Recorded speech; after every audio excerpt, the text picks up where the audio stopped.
തിരുവനന്തപുരം നഗരത്തിൽ വീട് കയറി വൻ കവർച്ച. വയോധികയെ ആക്രമിച്ച 10 ലക്ഷം രൂപയുടെ സ്വർണ്ണാഭരണങ്ങൾ കവർന്നു. കവർച്ച നടത്തിയത് സ്ത്രീകൾ ഉൾപ്പെട്ട 4 അംഗ സംഘം. VS അനു വാർത്തയുടെ വിശദാംശങ്ങളുമായിട്ടുണ്ട്. അനു, എപ്പോഴായിരുന്നു ഈ കവർച്ച? വിവരങ്ങൾ എങ്ങനെ?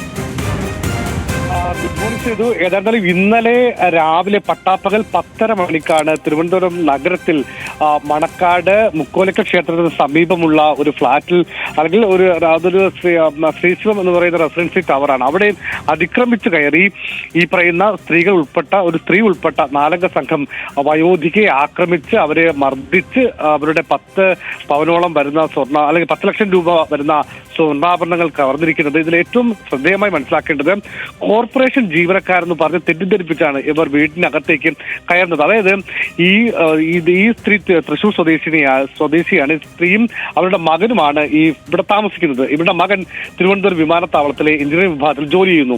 അപ്പോൾ ഇദ്ദേഹം 9 മണിക്ക് ജോലിക്ക് പോയതിന് ശേഷം ഇവരെത്തുകയും ഈ പ്ലാസ്റ്റിക് വേസ്റ്റുകൾ നിങ്ങൾ ഈ ടവറിന് അല്ലെങ്കിൽ ഈ വീടിന് പുറത്ത് ഇട്ടിരിക്കുകയാണ്, അത് തെറ്റാണ്, നിങ്ങൾ നിങ്ങളുടെ ഫ്ളാറ്റിന്റെ ഓണറുടെ നമ്പർ തരൂ എന്ന് പറഞ്ഞവരെ ബന്ധപ്പെട്ടു. അവർ അകത്ത് കയറിയപ്പോഴാണ് ആദ്യം ഈ സ്ത്രീയും മറ്റൊരാളും, അതിനുശേഷം മറ്റു 2 ആൾക്ക്, അങ്ങനെ ആകെ 3 പുരുഷന്മാരും ഒരു സ്ത്രീയും വീടിനകത്തേക്ക് അതിക്രമിച്ചു കയറുകയും ഈ സ്ത്രീയെ അതിക്രൂരമായി മർദ്ദിച്ച് ഇവരുടെ സ്വർണ്ണമാല, വള ഉൾപ്പെടെ ഏകദേശം 10 ലക്ഷം രൂപയുടെ സ്വർണ്ണാഭരണങ്ങൾ കവർന്നത്. ശരി. VS അനു ആണ് തിരുവനന്തപുരത്ത് നിന്ന് വിവരങ്ങൾ നൽകിയത്.